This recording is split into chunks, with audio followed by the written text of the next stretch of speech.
Hello my dear students, welcome you all on my YouTube channel. This is Sonia Kaushik and we are doing our chapter microbes in human welfare, and today is our topic microbes in industrial products. How microbes are helpful to form industrial product and they helps to make the products at commercial level.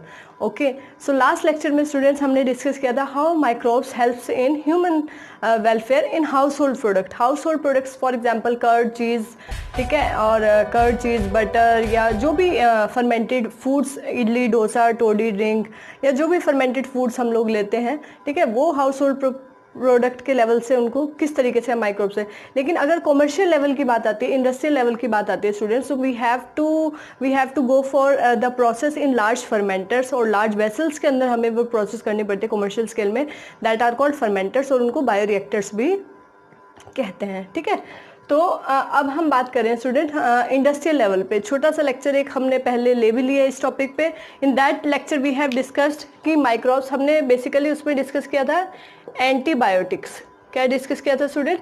Antibiotics we have discussed, और उसमें हमने एक और topic discuss किया that is antibiotics, और हम करेंगे student इसमें एंजाइम्स,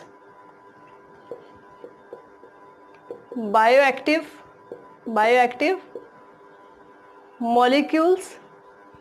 ठीक है, और हमने डिस्कस किया फर्मेंटेड बेवरेजेस.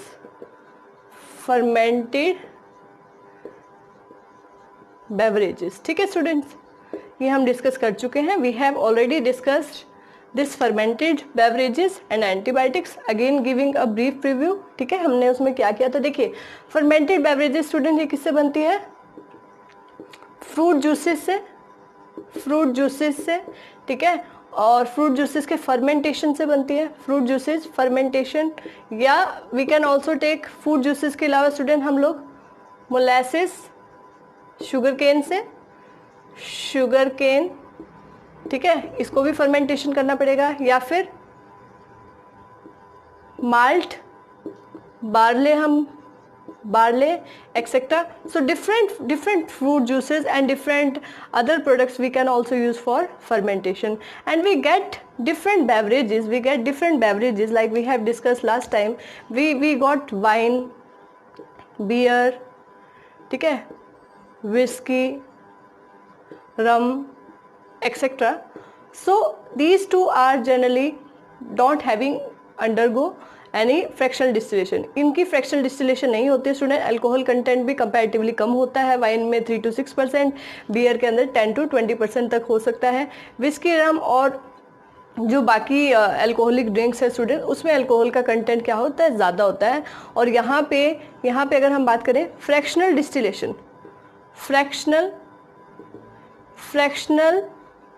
डिस्टिलेशन के बाद ये ड्रिंक्स बनाई जाती हैं. ठीक है, and if we talk about wine and beer, so ये विदाउट डिस्टिलेशन. ठीक है, without distillation.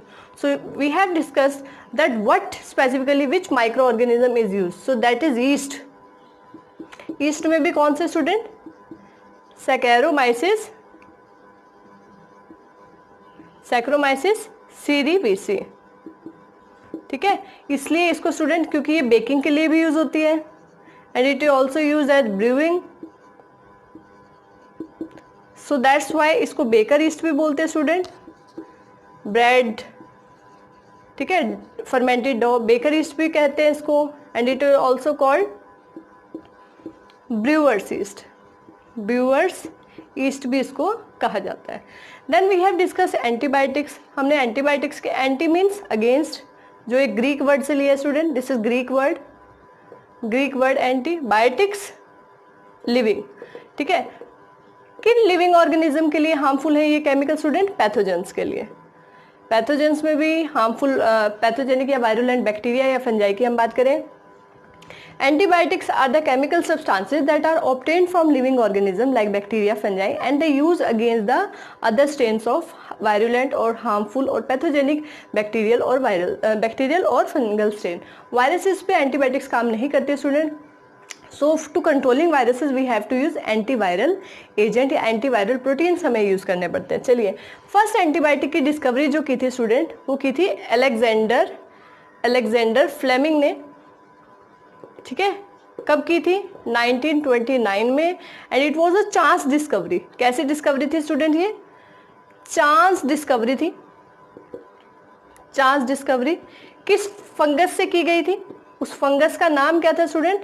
Fungus was Penicillium notatum, but उसकी पोटेंसी कम थी जो उससे हमें पेनिसिलिन मिल रही थी। तो अब इसको किस फंगस से आइसोलेट किया जाता है? पेनिसिलम क्राइसोजीनम।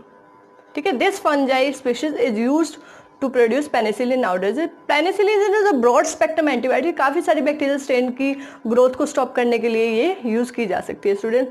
तो चांस डिस्कवरी थी। चांस डिस्कवरी कैसे थी? Alexander Fleming were working on the bacterial culture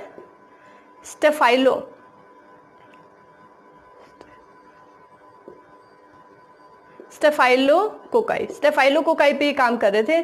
so अनवॉश culture में इन्होंने क्या देखा कि जहाँ जहाँ कुछ फंगस ग्रो हुई है, फंगस की ग्रोथ है न्यूट्रिएंट मीडिया में, तो वहाँ पे बैक्टीरियल कॉलोनीज ग्रो नहीं कर पाई है, एंड दैट फंजाई वो फंगस थी पेनिसिलियम नोटेटम। तो उनको पता लगा कि फंजाई की बॉडी से कुछ ऐसा, या फंजाई की जो आपको पता है they have a hyphae like structure, they have a mycelium also, so they are secreting something, they are having something that is stopping the growth of this bacterium. So from that he got the idea that there may be something that is further called antibiotic that retard the growth of other microorganism. So this is also a living organism, this is also antibiotics are the chemical that are produced from living organisms and they are used against other living organisms. Not all antibiotics work on all bacterial cultures. Different, ऐसा नहीं है कि doctor आपको हर तरह के infection के लिए एक ही एंटीबायोटिक देता है, ठीक है.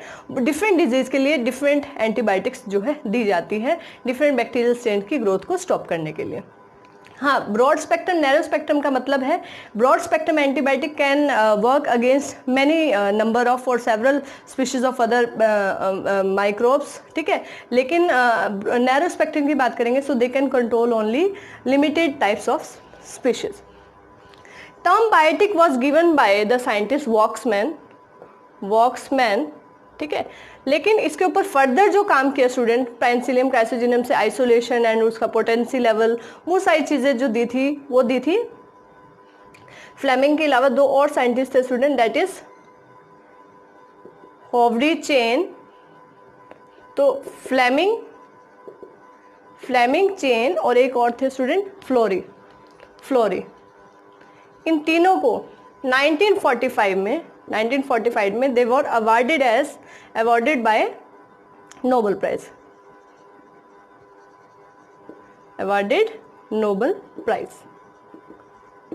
ऑलराइट. तो एंटीबायोटिक्स बेटा बहुत सारी डिजीज को कंट्रोल करने के लिए, बिना एंटीबायोटिक्स के हम सोच भी नहीं सकते कि कितनी सारी डिजीज हैं जिनका ट्रीटमेंट एंटीबायोटिक्स की वजह से पॉसिबल हो पाया. बहुत सारी डेडली डिजीज थे जिससे पहले लोग, एंटीबायोटिक जब नहीं थी तो कितने सारे लोगों की डेथ हो जाती थी डेडली डिजीज से, ठीक है, जो बैक्टीरियल से होती थी. तो फर्स्ट टाइम ये वर्ल्ड वार सेकेंड के अंदर यूज की गई थी. वर्ल्ड वार सेकेंड के अंदर इसको फर्स्ट टाइम यूज किया गया था. फर्स्ट टाइम यूज्ड, ठीक है, इसको पहली बार यूज किया गया था वर्ल्ड वार सेकेंड के अंदर. Today we are going to discuss this topic also. आज हम एंजाइम्स और बायोएक्टिव मॉलिक्यूल्स भी इसमें कंप्लीट कर लेंगे. सो this will be a complete lecture, ठीक है, क्योंकि लास्ट लेक्चर में मैंने ब्रीफ आइडिया दिया आपको एंटीबायोटिक एंड फर्मेंटेड बेवरेजेस का. So this will be a complete lecture और microbes in industrial products. So world war second के अंदर स्टूडेंट मैंने आपको बताया इसको फर्स्ट टाइम यूज़ किया गया. कौन सी ऐसी डिजीज़ हैं जिनको इसकी हेल्प से कंट्रोल किया गया उस समय में, ठीक है. तो बहुत सारी डिजीज़ थी जो बैक्टीरियल इन्फेक्शन की वजह से होती है स्टूडेंट, दैट आर, ठीक है. एनसीईआरटी में भी कुछ डिजीज़ के नेम दिए हैं लेकिन ऑर्गेनिज्म गिवन नहीं है. तो कौन सी डिजीज़ है जिनको एंटीबायोटिक्स जिन पे काम कर सकती है? Plague, that is whooping cough, ठीक है. One more disease is there, that is diphtheria, ठीक है. One more is there, that is leprosy, ठीक है स्टूडेंट. इसको गलघोटू भी बोलते हैं, commonly it is also called गलघोटू. वूपिंग कफ को काली खांसी भी कहा जाता है. काली खांसी भी कहा जाता है स्टूडेंट इसको, ठीक है, और इसको पर्ट्यूसिस भी कहा जाता है, पर्ट्यूसिस, ठीक है। थोड़ा सा इनके बारे में आप कर लीजिए क्योंकि नीट के अंदर आते हैं। प्लेग स्टूडेंट्स वैसे कौन से बैक्टीरियल स्पीशीज की वजह से होता है? यर्सीनिया, यर्सीनिया पेस्टिस से होता है ये, ठीक है, पेस्टिस। लेकिन इसका जो हम कहें जैसे मलेरिया मॉस्किटो ट्रांसमिटिंग वेक्टर है, लेकिन होता प्लाज्मोडियम से। इसी तरीके से स्टूडेंट इसका जो ट्रांसमिटिंग वेक्टर है that is rat flea. Rat flea क्या है? ट्रांसमिटिंग वेक्टर है। Whooping cough is caused by a bacteria bordetella pertussis, ठीक है। Diphtheria is caused by corynebacterium diphtheria,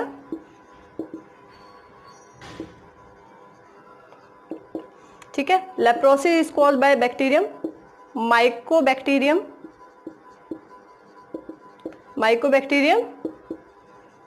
tuberculi, Mycobacterium tuberculi.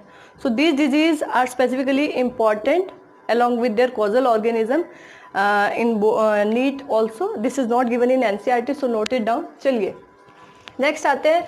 बहुत सारे केमिकल्स हैं that are used, specifically acids की हम बात करेंगे स्टूडेंट। बहुत सारे एसिड्स ऐसे हैं that are produced with the help of micro organism. Commercial level पे माइक्रो ऑर्गेनिजम्स की हेल्प से कौन कौन से एसिड जो है प्रोड्यूस किए जा रहे हैं, so we are talking about that. So first of all we are coming to citric acid. Citric acid students commercially prepare किया जाता है एस्परजिलस निगर। एस्परजिलस निगर की अगर हम बात करें student, this is the most common fungi and we can also call it guinea pig of animal kingdom. इसको guinea pig of plant kingdom भी कहा जाता है, ठीक है। Next coming to butyric acid,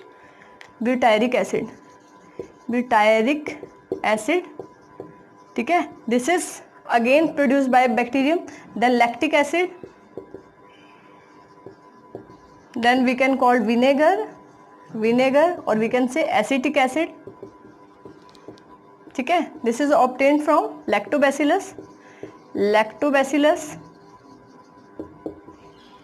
this is obtained from Acetobacter aceti bacteria, this is obtained through butyric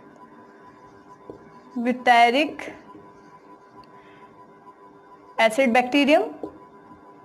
One bacteria is there that is responsible for production of this butyric acid, and the organism is specifically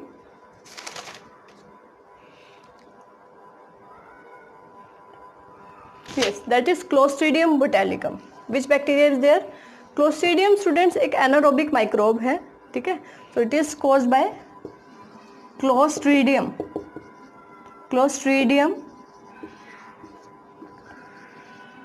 botulicum. Alright, so these are some acids produced by microbes. Now coming to some enzymes की बात करते हैं student. which enzymes? जैसे lipases,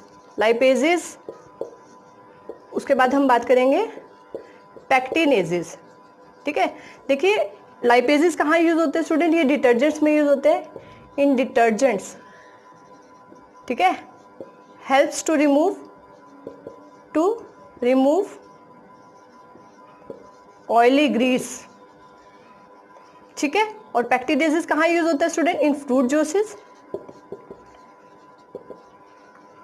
ठीक है, to digest pulp.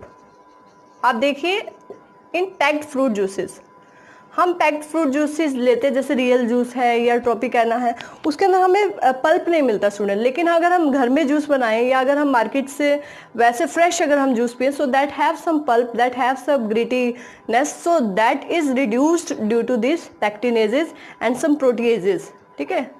Proteases, this type of enzymes can be used. Lipases, this is used in detergent and that helps to you can say remove the oily grease when the detergents or soaps are applied on the you can say dirty surface along with the water. Now coming to bioactive molecules. Okay, before bioactive molecules, one more important enzyme is there, that is streptokinase. One more enzyme, streptokinase. My dear student, this streptokinase enzyme is also called clot buster, and it is used to remove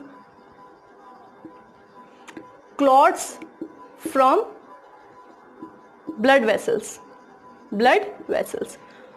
ठीक है, specifically in myocardium arrest.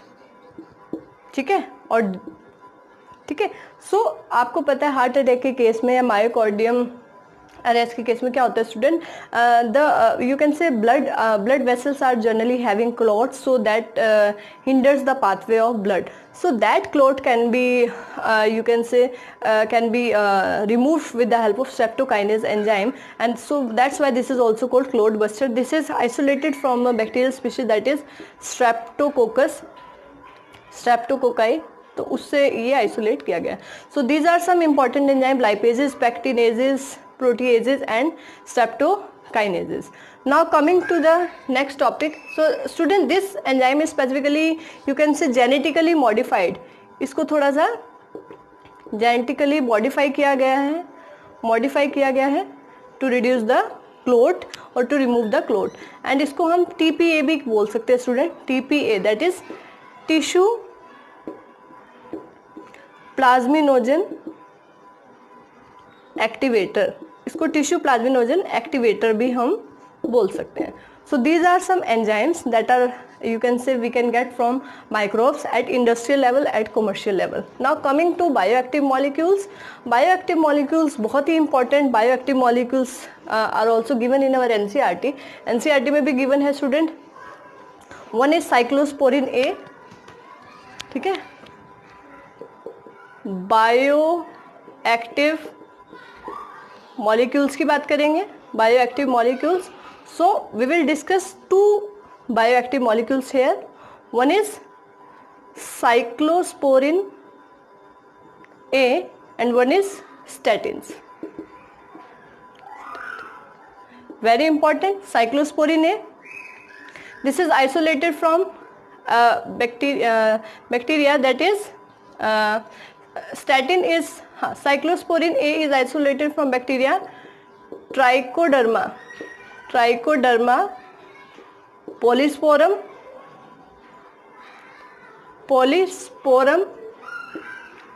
Function क्या है बेटा इसका, बहुत ही important है. Function क्या है, immunosuppressive agent, acts as immunosuppressive agents. ठीक है, कहाँ यूज हो रहा है, यूज्ड आफ्टर ऑर्गन ट्रांसप्लांटेशन. आपको पता है बेटा हमारा इम्यून सिस्टम जो है that do not allow any you can say external body part or any you can anything, even our immune system can react on simple antigen or pathogen also. So if organ transplantation is done, that time we have to suppress our immune system for some time, so that the transplanted organ successfully you can say adjust in the body of the patient. So in that case immunosuppressive agents are given. So this cyclosporin A that is isolated from the bacteria Trichoderma polysporum, this is specifically important. Statins की बात करेंगे students. So they are blood cholesterol